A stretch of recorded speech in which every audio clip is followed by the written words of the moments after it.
Maya moved silently through the dense forest, her steps light and deliberate.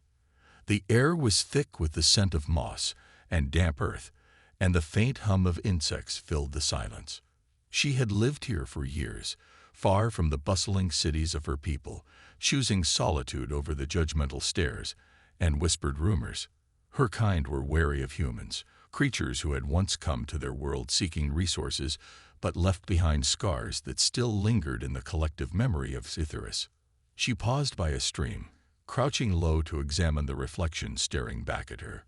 Her skin shimmered faintly under the dappled sunlight filtering through the canopy above, a trait unique to her species. To outsiders, it might have seemed beautiful, even otherworldly. But to Maya, it was just another reminder of how different she was, and how vulnerable those differences made her. The stories told around campfires when she was young had warned her about humans. They spoke of betrayal, exploitation, and pain. Some said humans saw her kind only as tools, vessels meant to carry life that could thrive in harsh environments. Others claimed they cared nothing for bonds or emotions, taking what they wanted without thought or remorse. Whatever the truth, one thing was certain: letting a human near her, let alone allowing one to breed with her, was unthinkable. Still, Maya couldn't deny the curiosity that sometimes gnawed at her. Humans fascinated her, not because of their technology or their ambitions, but because of their contradictions. They were capable of such cruelty, yet also of kindness. She had seen glimpses of this during rare encounters with traders passing through her territory. Most kept their distance, respecting her warnings not to come closer. But there were moments when their eyes met hers, and she saw something flicker, a spark of recognition, perhaps, or maybe just pity. It wasn't until late afternoon that Maya noticed the smoke. At first, she thought it was a trick of the light, but as she climbed higher onto a rocky outcrop, the acrid smell confirmed her suspicions. Something, or someone, was burning nearby. Her instincts screamed at her to turn away, to retreat deeper into the safety of the woods. Yet something else pulled her forward, a mix of caution and morbid curiosity. When she reached the source of the smoke, her breath caught in her throat. A large metal craft lay crumpled in a clearing, its hull scorched and broken. Pieces of debris littered the ground, and the faint crackle of flames licked at the wreckage. Maya's heart pounded as she scanned the area. Then she saw him. A man lay unconscious near the wreckage, his body battered and bleeding. His clothes were torn, and dirt smeared his face, but even in his weakened state, he radiated resilience. Maya hesitated, frozen between fear and compassion. This was a human, one of them. Everything inside her told her to leave him there, to let nature take its course. But as she watched him stir weakly, groaning in pain, her resolve wavered. For a moment, she considered the consequences. If anyone found out she had helped a human, especially one who might be dangerous, she would face exile, or worse. And yet, as she knelt beside him and saw the raw vulnerability etched into his features, she felt an unfamiliar pang of sympathy. He was alone, injured, and completely at her mercy. With a deep sigh, Maya made her decision. She slipped her arms beneath his shoulders and began dragging him toward her shelter, ignoring the voice in her head whispering warnings. For now, all that mattered was keeping him alive.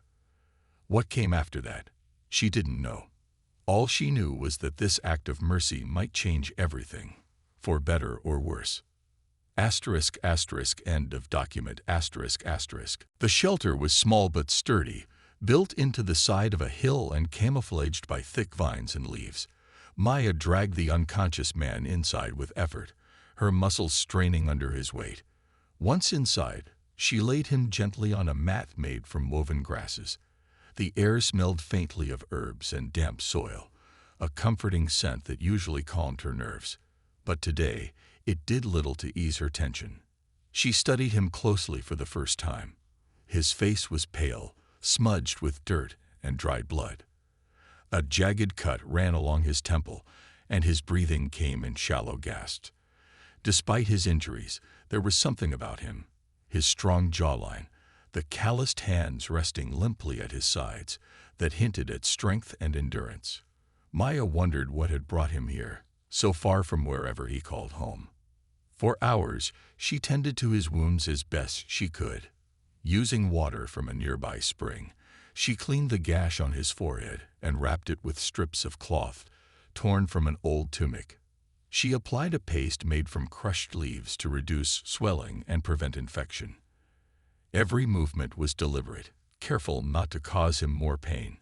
But even as she worked, she couldn't shake the feeling of unease creeping over her. What if he woke up angry? What if he tried to hurt her? By evening, the man began to stir. His eyelids fluttered open, revealing eyes the color of storm clouds. For a moment, he stared blankly at the ceiling of the shelter, confusion etched across his face. Then his gaze shifted to Maya, who stood frozen a few feet away, unsure of what to do next. "Where?" he croaked, his voice hoarse and weak. Maya took a step back, instinctively putting distance between them. She didn't speak, afraid that words might make the situation worse. Instead, she pointed to a clay jug filled with water and gestured for him to drink. He hesitated, his eyes narrowing slightly as he studied her. But thirst won out over suspicion, and he reached for the jug, taking slow sips. "My name's Ethan," he said finally, his voice steadier now. "I'm grateful for your help." Maya flinched at the sound of his voice. It was softer than she expected, almost gentle. She nodded once, acknowledging his words, but still said nothing. Her silence seemed to unnerve him, and he glanced around the shelter, taking in its simplicity. "What is this place?" he asked, his brow furrowing. "And who are you?" Maya crossed her arms tightly over her chest, her shimmering skin catching the dim light of the fire she'd lit earlier. She debated whether to answer him at all. Finally, she spoke, her voice quiet but firm. "This is my home. You crashed near here. I found you." Ethan looked surprised to hear her speak, though he quickly masked it. "Crashed," he repeated, running a hand through his short, dark hair. "Right. The ship." His expression darkened as fragments of memory returned. "It went down. We were ambushed." "We?" Maya echoed, her curiosity getting the better of her. "The crew. My team." Ethan sighed heavily, wincing as pain shot through his body. "I don't know if anyone else made it." Maya felt a pang of sympathy despite herself. She knew what it was like to lose people, to feel alone in a vast, indifferent world. Still, she reminded herself that he was human, and humans were unpredictable, dangerous, even. She turned away, busying herself with stirring a pot of stew simmering over the fire. The aroma of roasted roots and wild greens filled the shelter, masking the lingering scent of smoke. "You should eat," she said after a while, ladling some of the stew into a wooden bowl and handing it to him. Ethan accepted it cautiously, nodding his thanks. As he ate, he continued to watch her, his gaze thoughtful. "You saved my life," he said between bites. "Why?" Maya froze, the question hitting her like a blow. Why had she saved him? She could have left him to die, spared herself the risk of betrayal or harm. Yet here he was, sitting in her home, eating food she had prepared. The truth was complicated, messy, and not something she was ready to share. Instead, she simply shrugged. "You were hurt. Dying. I couldn't leave you." Ethan studied her for a long moment before nodding slowly. "Well, thank you. Whatever your reasons, I owed you." Maya didn't respond. She turned back to the fire, pretending to focus on the flames, but her mind raced. This man, this stranger, had already disrupted her carefully constructed solitude, and she wasn't sure how, or if, she could push him out again. End of document. Days passed, and Ethan grew stronger with each one. Maya kept her distance during the day, tending to her chores or gathering food from the forest while he rested. But at night, when the fire crackled softly in the center of the shelter, They found themselves sitting across from each other in uneasy silence. The air between them was heavy with unspoken questions and guarded glances. Ethan tried to break the tension. He asked about her life, her people, the planet she called home. At first, Maya answered only with short, clipped sentences, careful not to reveal too much. But as the days went on, she began to soften, sharing small details about the forest, the animals that lived there, and the plants she used for medicine. She spoke cautiously, always watching his reactions, waiting for any sign of judgment or greed. To her surprise, Ethan listened intently, nodding thoughtfully without interrupting. One evening, after a long day of gathering berries and repairing tools, Ethan cleared his throat. "You've done so much for me," he said, his voice quiet but sincere. "Let me help you. I can't just sit here while you do all the work."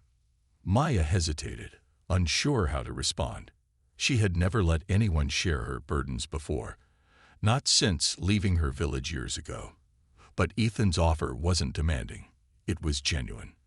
Reluctantly, she handed him a knife and gestured toward a pile of wood near the entrance of the shelter.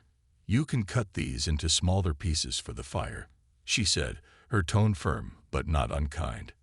Ethan nodded and got to work. His movements were slow at first, hindered by lingering pain, but he soon found a rhythm. As he worked, Maya stole glances at him, noticing the way his hands moved with precision and care. There was something oddly comforting about having him there, doing something simple yet meaningful. The next morning, Ethan surprised her again. While she was out collecting water, he wandered into the nearby clearing and started gathering fallen branches and leaves. By the time she returned, he had built a makeshift rack for drying herbs and roots. It wasn't perfect, but it was functional, and it showed effort. "You didn't have to do that," Maya said, setting the jug of water down beside him. "I wanted to," Ethan replied, brushing dirt off his hands. "I'm tired of feeling useless." Maya didn't argue. Instead, she gave him a small, reluctant smile, a rare gesture that made Ethan's chest tighten with warmth. For the first time since waking up in her shelter, he felt like he was proving himself, not just as someone who could survive, but as someone who could contribute. Despite their growing cooperation, an invisible wall still stood between them. Maya remained cautious, her smiles fleeting and her words measured. Ethan noticed this and decided to broach the subject one night as they sat by the fire. "Maya," he began, his voice hesitant, "why are you so afraid of me?" Maya stiffened, her eyes flickering to the flames. She didn't answer right away, choosing instead to poke at the fire with a stick. When she finally spoke, her voice was low and tinged with sadness. "Humans have hurt my people before. They came here looking for power, for resources. They took what they wanted and left us broken." Ethan frowned, guilt twisting in his gut. He couldn't deny the truth of her words. Humanity's history was riddled with conquest and exploitation. "I'm not like that," he said quietly. "I swear I'm not." Maya glanced at him, her expression unreadable. "Maybe you're not, but how can I trust you? How can I know you won't change?" Ethan opened his mouth to respond, then closed it again. He realized there was no easy answer to her question. Trust couldn't be demanded, it had to be earned. And earning Maya's trust would take time, patience, and proof that he truly meant no harm. For now, all he could do was show her through his actions. So he stayed quiet, letting the crackling fire fill the space between them. Slowly, Maya relaxed, leaning back against the wall of the shelter. Though the tension hadn't fully disappeared, it felt lighter somehow, as if a tiny crack had formed in the wall separating them. As the night wore on, Ethan drifted off to sleep, his breathing steady and calm. Maya watched him for a moment, her thoughts swirling. She didn't know what the future held, but for the first time in years, she allowed herself to wonder if maybe, just maybe, she wasn't as alone as she'd always believed. *** End of document. ***. The days grew warmer, and the forest seemed to come alive with color. Flowers bloomed in vibrant shades of purple and gold, their petals glistening with morning dew. Birds chirped cheerfully from the treetops, and the air carried a sweet earthy scent that made Maya feel almost peaceful. Almost. Despite the beauty surrounding her, she couldn't shake the weight of the questions Ethan kept asking, or the way those questions stirred emotions she'd buried long ago. One evening, as the sun dipped below the horizon, painting the sky in streaks of orange and pink, Maya returned to the shelter carrying a bundle of herbs she had gathered. Ethan was already there, sitting cross-legged by the fire, sharpening a stick into a makeshift spear. He looked up when he heard her approach and offered a small smile. "I thought we could use this," he said, holding up the spear, "for fishing or hunting. Whatever you need." Maya set the herbs down carefully and examined the weapon. It wasn't perfect, but it was sturdy and well-crafted, a clear sign that Ethan was trying to adapt to her world. She nodded in approval, though her expression remained guarded. "It's good," she said simply. Then, after a pause, she added, "Thank you." Ethan's smile widened slightly at the rare praise. For a moment, neither of them spoke. The only sounds were the crackling of the fire and the distant rustle of leaves in the wind. Finally, Ethan broke the silence. "Tell me about your people," he said softly, his gaze fixed on the flames. "What are they like?" Maya stiffened, her fingers tightening around the bundle of herbs.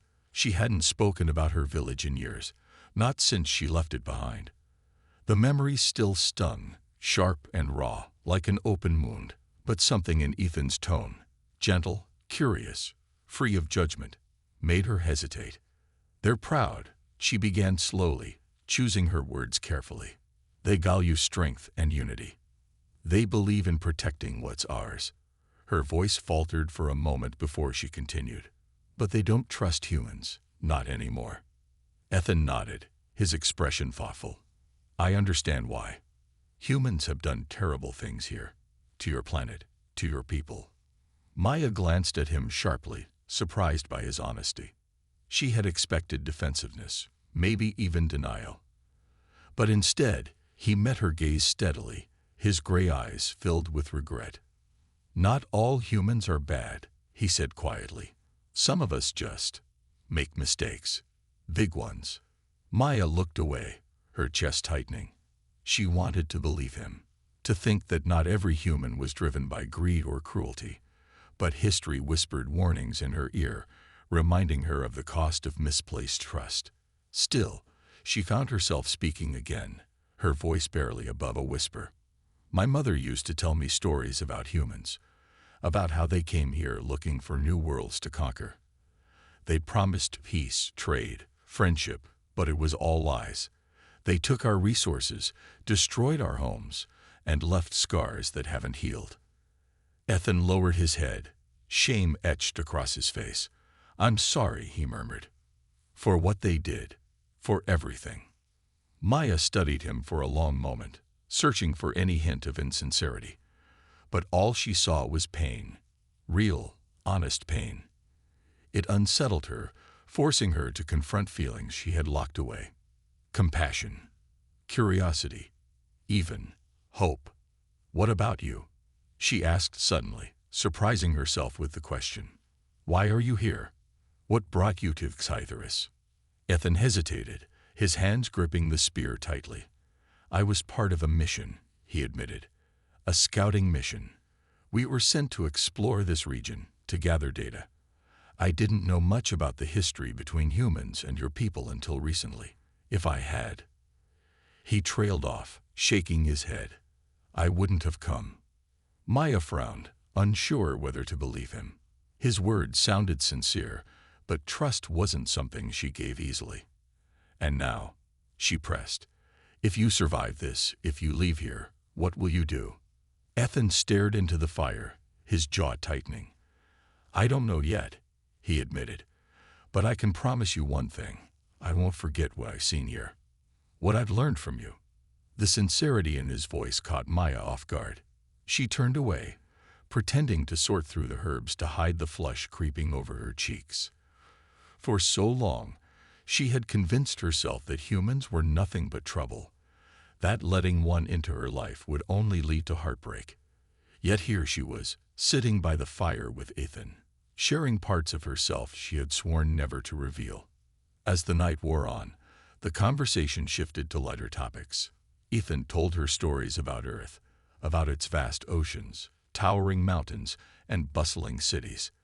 Maya listened intently, imagining places she would likely never see. In return, she described the wonders of Sci-Stories, the glowing rivers, the bioluminescent forests, the creatures that sang under the moonlight. For the first time in years, Maya felt a flicker of connection, not just to another person, but to the possibility of something more, something she had long denied herself. As sleep claimed her later that night, she wondered if perhaps fear wasn't the only thing keeping her walls intact. Maybe, just maybe, it was also the hope that someone like Ethan might one day help her tear them down. The days melted into weeks, and the rhythm of their lives together began to feel almost natural. Maya woke early each morning, tending to her garden or venturing into the forest to gather food. Ethan followed her lead, learning quickly how to navigate the terrain and identify edible plants. He wasn't as skilled as she was, but his determination made up for his lack of experience. Slowly, he became less of a burden and more of a partner. One afternoon, as they walked side by side through the dense woods, Ethan stopped suddenly. He pointed to a cluster of vines hanging from a nearby tree. "Those berries, are they safe to eat?" he asked, his brow furrowed in concentration. Maya stepped closer, inspecting the small purple fruits. "Yes," she said after a moment, "but only when they're ripe. If you pick them too soon, they'll make you sick." Ethan nodded, carefully plucking a few ripe ones and placing them in the woven basket he carried. "Good to know," he said with a grin. "I'd hate to poison myself after surviving a crash." Maya rolled her eyes, though the corner of her mouth twitched upward. She had grown accustomed to his attempts at humor, even if she rarely let herself laugh out loud. Still, there was something comforting about the way he tried to lighten the mood, as if he understood how heavy her thoughts could be. As they continued their walk, Ethan glanced at her. "You've been teaching me a lot," he said, "about this place, your people, yourself. But I still don't know much about you. Not really." Maya stiffened slightly, her steps slowing. She didn't like talking about herself. It felt too personal, too vulnerable. But Ethan's tone wasn't demanding. It was soft, almost pleading. She sighed, glancing away. "What do you want to know?" "Anything," he replied. "Everything. What makes you happy? What scares you? What do you dream about when you sleep?" His questions caught her off guard. No one had ever asked her such things before, not since she was a child. Most of her life had been spent hiding, protecting herself from pain. Dreams, fears, happiness, they were luxuries she couldn't afford. Yet here was Ethan, asking her to open up in ways she hadn't allowed herself to in years. "I used to love watching the stars," she admitted finally, her voice barely above a whisper. "When I was younger, I would climb to the highest hill near my village and just stare at them. They made me feel small, but in a good way, like my problems didn't matter compared to something so vast." Ethan smiled, his eyes lighting up. "That sounds beautiful. Do you still go stargazing?" Maya shook her head. "Not anymore. Too many memories." Ethan fell silent, sensing the weight behind her words. After a moment, he spoke again. "What about dreams? Do you still have them?" Maya hesitated, her fingers brushing against the bark of a nearby tree. "Sometimes," she said quietly, "I dream of finding somewhere I belong, of being accepted, not because I'm useful or strong or different, but just because I exist." Her honesty surprised even herself. She hadn't meant to say so much, but once the words started, they spilled out like water breaking through a dam. Ethan listened without interrupting, his expression thoughtful. "I think you deserve that," he said finally. "To belong. To be loved for who you are." Maya looked at him sharply, her heart pounding. His words stirred something deep inside her. a longing she had buried beneath layers of fear and self-preservation. For a moment, she considered pulling away, retreating back into the safety of silence. But instead, she found herself holding his gaze, searching for any sign of deceit. All she saw was sincerity. Later that night, as they sat by the fire, Maya found herself thinking about what Ethan had said. She watched the flames dance, their light casting shadows on the walls of the shelter. Beside her, Ethan leaned back, staring at the ceiling with a distant look in his eyes. "You miss Earth, don't you?" she asked suddenly, surprising herself with the question.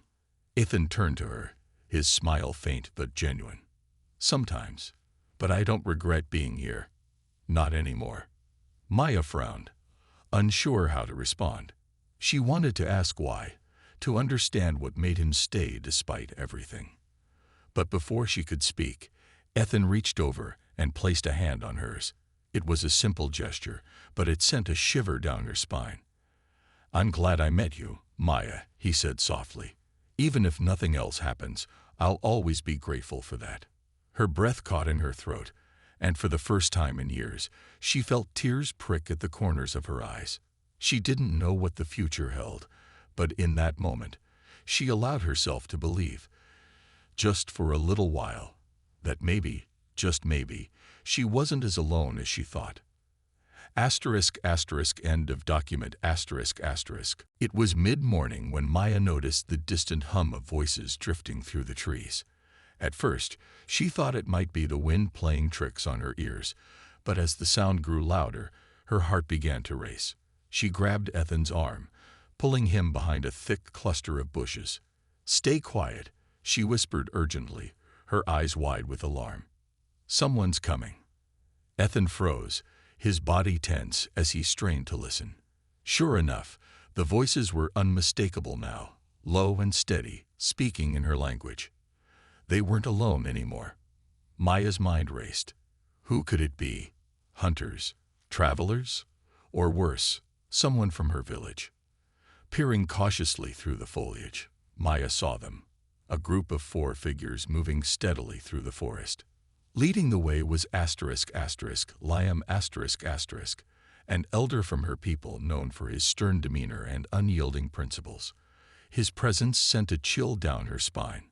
If Liam had found her, it meant trouble, not just for her, but for Ethan too. "We need to go," Maya murmured, tugging at Ethan's sleeve. "Now." But before they could retreat, one of the group spotted movement in the bushes. A sharp whistle pierced the air. And within moments, the 4 strangers surrounded them. Maya stepped forward instinctively, placing herself between Ethan and the newcomers. "Maya," Liam said, his voice cold and disapproving. "What are you doing out here? And who is this?"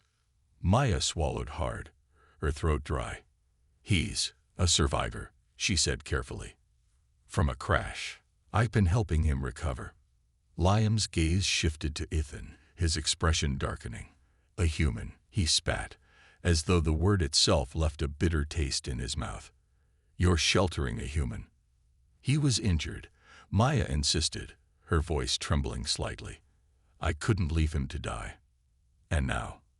Liam demanded, taking a step closer. "Do you plan to keep him here forever? Or will you let him breed with you and take what he wants, like all humans do?" The accusation hit Maya like a slap. Her cheeks burned with shame and anger, but she forced herself to stay calm. "That's not what this is," she said firmly. "He's not like that." Liam scoffed, shaking his head. "Humans never change, Maya. You know this better than anyone. Why do you think we warned you about them? Why do you think we told you to stay away?" Ethan stepped forward then, his hands raised in a gesture of peace. "I mean no harm," he said, his tone steady despite the tension in the air. "I'm grateful for Maya's help, but I don't intend to cause trouble. I just want to survive." Liam's eyes narrowed as he studied Ethan. "Survive," he repeated. "And what happens when your kind comes looking for you? When they find out where you are and what you've learned about us?" Ethan hesitated, unsure how to respond. Maya stepped in front of him again, her voice rising with urgency. "He won't tell anyone," she said. "He promised. He's different." "Different?" Liam snapped. "You're a fool if you believe that. Humans lie. They manipulate. They destroy. And you're letting one into our world without thinking about the consequences." The weight of his words hung heavy in the air. Maya felt torn between loyalty to her people and her growing feelings for Ethan. She knew Liam was right about many things. Humans had caused pain before, and trusting one came with risks. But she also knew Ethan wasn't like the others. Not completely. "You can't take him," she said finally, her voice firm despite the fear bubbling inside her. "He's under my protection." Liam's face hardened. "Then you've made your choice," he said coldly. "You've chosen a human over your own kind. Don't expect us to welcome you back." With that, he turned and gestured for the others to follow. As they disappeared into the forest, Maya sank to her knees, her legs unable to support her any longer. Ethan knelt beside her, his hand resting gently on her shoulder. "I'm sorry," he said softly. "This is my fault." Maya shook her head, tears streaming down her face. "No," she whispered. "It's mine. I chose this path. Now we have to live with it." For the first time, she realized the full cost of her decision. The walls she had built around herself were crumbling, leaving her exposed and vulnerable. Yet even as fear gripped her heart, a small part of her felt relief. She had stood up for what she believed in. And for the first time, she didn't feel entirely alone. End of document. The forest seemed darker now, its shadows stretching longer across the ground as if mirroring Maya's unease. She sat by the fire, staring into the flames without really seeing them. Her mind replayed Liam's words over and over again, each one cutting deeper than the last. You've chosen a human over your own kind. The accusation echoed in her head, relentless and unforgiving. Ethan watched her from the other side of the fire, his face etched with guilt. He wanted to say something, anything, to ease the weight pressing down on her shoulders. But he knew no words could fix this. Whatever happened next, it was his presence that had brought trouble to her door. "We need to leave," Maya said suddenly, breaking the silence. Her voice was flat, devoid of emotion, but her hands trembled slightly as she clasped them together. Ethan frowned. "Leave? Where would we go?" "Anywhere but here," she replied, standing up and pacing anxiously. "Liam won't stop. He'll tell the others about you, and they'll come looking. If they find us..." She didn't finish the thought. The implications were clear enough. Ethan stood as well, stepping closer to her. "Then we'll fight them off," he said firmly. "I won't let anyone hurt you." Maya shook her head, frustration flashing in her eyes. "You don't understand. They're not just coming for you. They're coming for me too. If they think I've betrayed them, they won't show mercy." Her words hit Ethan like a punch to the gut. He hadn't considered how much danger he was putting her in. All this time, he'd been focused on surviving, on earning her trust. But now, because of him, she was risking everything. "I'm sorry," he said quietly, his voice heavy with regret. "I never meant to drag you into this." Maya turned to face him, her expression softening just a little. "It's not your fault," she said. "I made my choice. Now we have to deal with it." She moved quickly after that, gathering supplies and packing them into a small satchel. Dried herbs, strips of cured meat, a water pouch, all essentials for survival in the wild. Ethan helped as best he could, mimicking her actions and trying to keep up. Despite the urgency, he couldn't help but notice how methodical she was, how every movement seemed calculated and efficient. It was as if she had spent years preparing for moments like this. By nightfall, they were ready. The shelter they had shared for weeks now felt foreign, almost hostile, as though it no longer belonged to either of them. Maya took one last look around before nodding toward the trees. "Let's go." They traveled under the cover of darkness, sticking to narrow paths and avoiding open spaces where they might be seen. The journey was slow and grueling, the terrain uneven and treacherous. Maya led the way, her senses sharp as she listened for any sign of pursuit. Behind her, Ethan struggled to keep pace, his body still recovering from his injuries. But he refused to complain, knowing that slowing down wasn't an option. As dawn approached, they reached a secluded cave hidden deep within the forest. It was small and damp, but it offered shelter, and most importantly, concealment. Maya gestured for Ethan to enter, then crouched at the entrance, scanning the horizon for any signs of danger. Inside the cave, Ethan collapsed onto the rocky floor, breathing heavily. "This should buy us some time," he said, trying to sound optimistic despite the exhaustion in his voice. Maya joined him, sitting cross-legged and wrapping her arms around herself. For a moment, neither of them spoke. The only sounds were their labored breaths and the distant chirping of birds waking to greet the new day. Finally, Ethan broke the silence. "What happens now?" he asked, his gaze fixed on her. Maya hesitated, her thoughts swirling. She didn't have all the answers, but one thing was certain: running wouldn't solve anything. Sooner or later, they would have to face what was coming. And when that time came, she would need to decide once and for all where her loyalties lay. "For now," she said softly, "we survive. Together." Ethan nodded, a faint smile tugging at the corners of his mouth. In that moment, surrounded by uncertainty and fear, the bond between them felt stronger than ever. Whatever challenges lay ahead, they would face them side by side. End of document. Days passed in the cave, each one blending into the next. The air inside was damp and cool, carrying the faint smell of earth and moss. Maya spent most of her time at the entrance, keeping watch while Ethan rested or tended to their meager supplies. She barely slept, her senses always alert for any sound that might signal danger. But so far, the forest had remained quiet, too quiet. Ethan noticed her growing tension. Her movements were sharp, her words clipped when she spoke at all. He wanted to comfort her, to tell her everything would be okay, but he knew it wouldn't help. Instead, he focused on doing what he could to lighten her burden.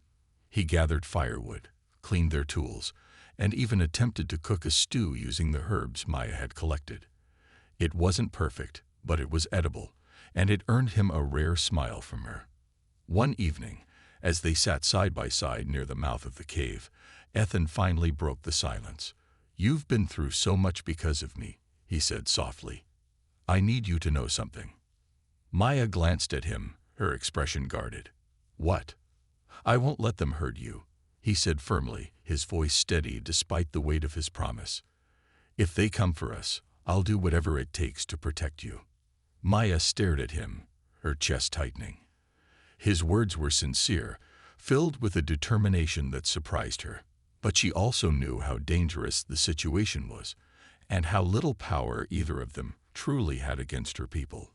Still, there was something comforting about his resolve, even if she didn't fully believe he could keep his vow. "Why?" she asked after a long pause. "Why are you willing to risk so much for someone like me?" Ethan hesitated, searching for the right words. "Because you saved my life," he said finally.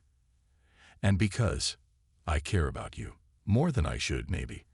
But I can't ignore what I feel." His confession caught Maya off guard. She looked away, her heart pounding in her chest. She had tried so hard to keep her emotions in check, to remind herself that trusting him was dangerous. Yet here he was, laying his feelings bare without hesitation or fear. Before she could respond, a rustling sound outside drew her attention. She stood quickly, motioning for Ethan to stay silent. Grabbing a spear she had fashioned earlier, she crept toward the entrance of the cave.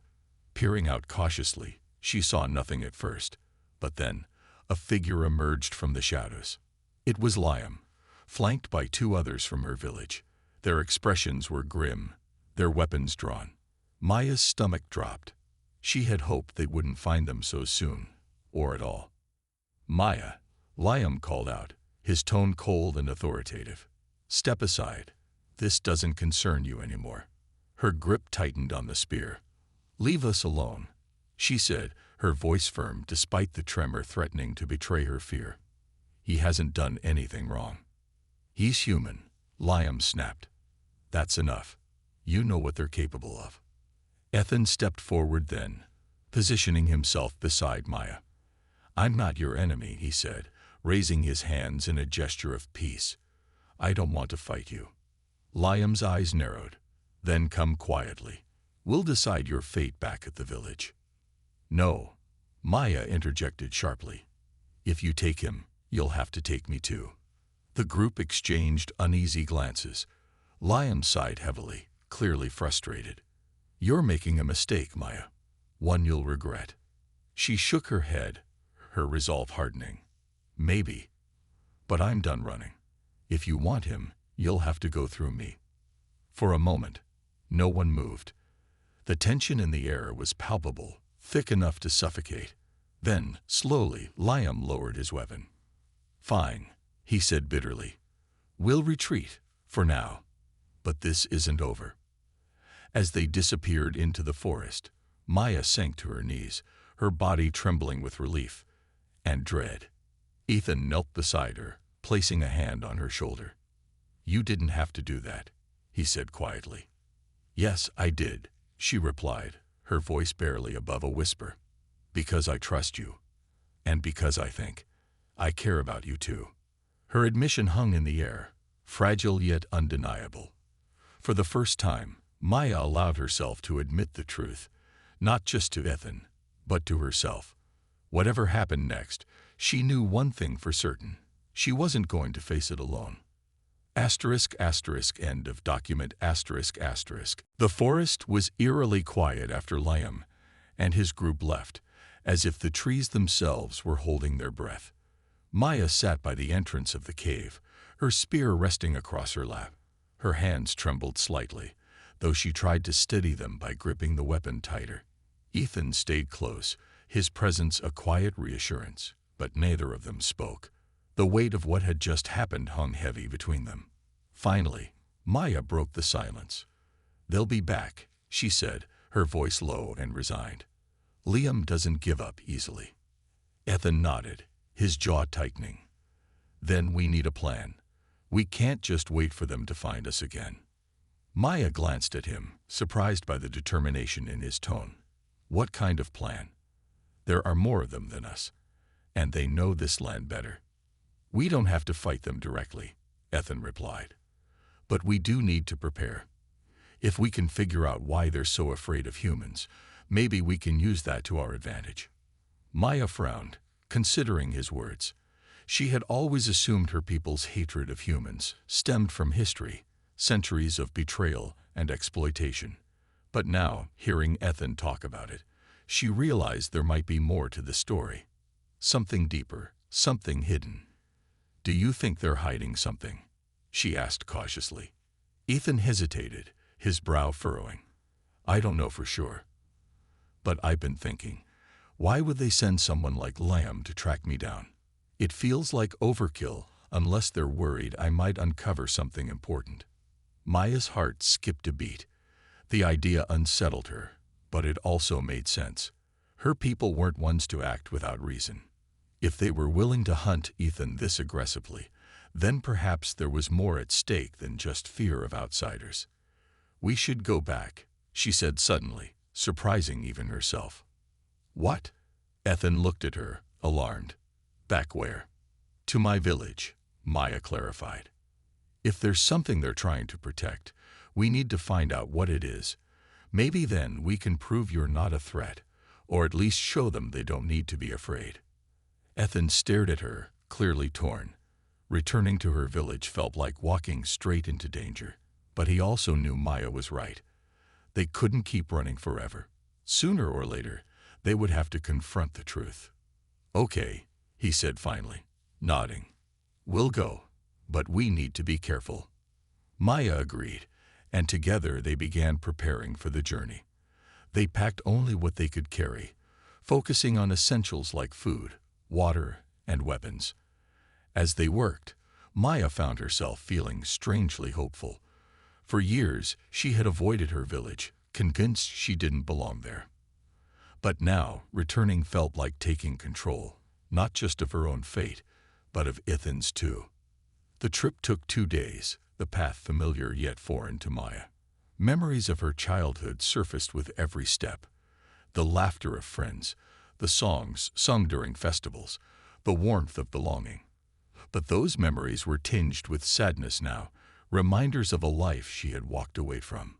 When they finally reached the outskirts of the village, Maya stopped, gesturing for Ethan to stay hidden among the trees. "Wait here," she whispered. "I'll try to find out what's going on."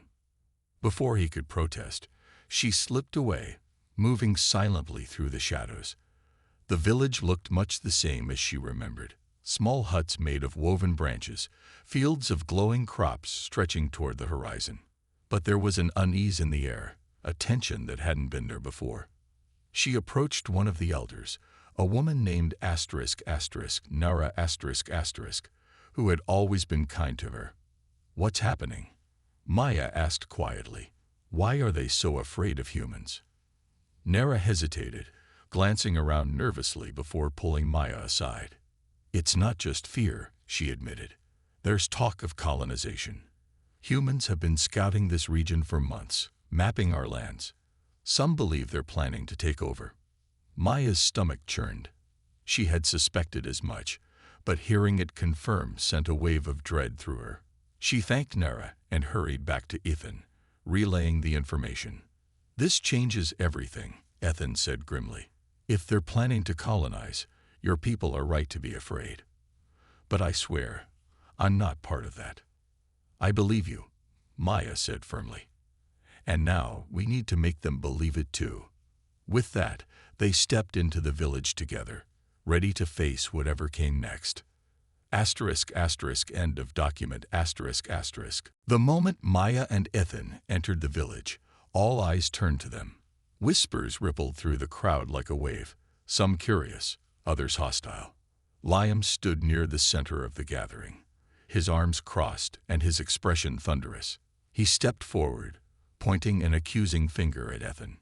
"You have no right to bring him here," Liam growled, his voice cutting through the murmurs.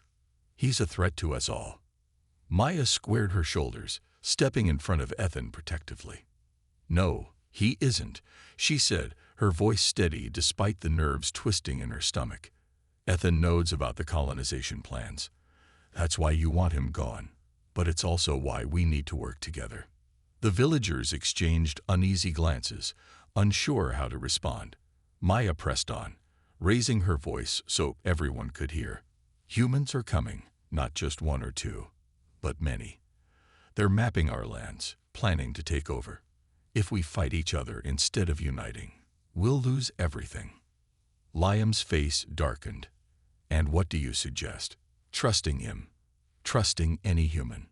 "Yes," Maya replied without hesitation. "Because not all humans are the same. You taught me to fear them, but you never taught me to see the truth, that some might actually help us." Ethan stepped forward then, his hands raised in a gesture of peace. "I didn't come here to harm anyone," he said, his tone calm but firm. "But I won't stand by while my people destroy yours either. If you let me, I can help you prepare. Together, we can stop them." For a long moment, silence fell over the village. The elders exchanged uncertain looks, weighing the risks of trusting a human against the certainty of losing their home. Finally, Nara spoke up, her voice soft but resolute. "She's right," Nara said, addressing the crowd. "We've always fought alone, but this time, maybe we don't have to." Her words seemed to shift something in the air. Slowly, the hostility began to fade, replaced by cautious hope. One by one, the villagers nodded, agreeing to give Ethan a chance. Over the next few days, preparations began in earnest. Maya and Ethan worked alongside her people, teaching them strategies to defend their land. Ethan shared knowledge about human tactics and technology, while Maya instructed her people on using the terrain to their advantage. For the first time in years, Maya felt truly connected to her community, and to Ethan. When the invaders finally arrived, the village was ready. The battle was fierce, but thanks to their combined efforts, they managed to drive the humans back. As the dust settled, Maya stood with Ethan at her side, watching as the last of the ships disappeared into the sky. "You did it," Ethan said, his voice filled with awe. "You saved your people." "We did it," Maya corrected, smiling at him for the first time without reservation. "Together." In the weeks that followed, the village began to heal. Ethan chose to stay, vowing to help rebuild what had been damaged. Though some remained wary of him, most came to accept him as part of their community, thanks in large part to Maya's unwavering support. One evening, as they sat together under the stars, Maya leaned her head on Ethan's shoulder. "Do you think we'll ever really understand each other?" she asked softly. "Humans, and my kind." Ethan wrapped an arm around her, pulling her closer. "Maybe not completely," he admitted, "but I think that's okay. What matters is that we try." Maya smiled, feeling a sense of peace she hadn't known in years. For so long, she had feared letting anyone close, especially a human. But now, she realized that love wasn't about erasing differences. It was about finding strength in them. As the stars twinkled above, Maya allowed herself to believe in a future where trust wasn't a risk, but a reward. ***End of document***.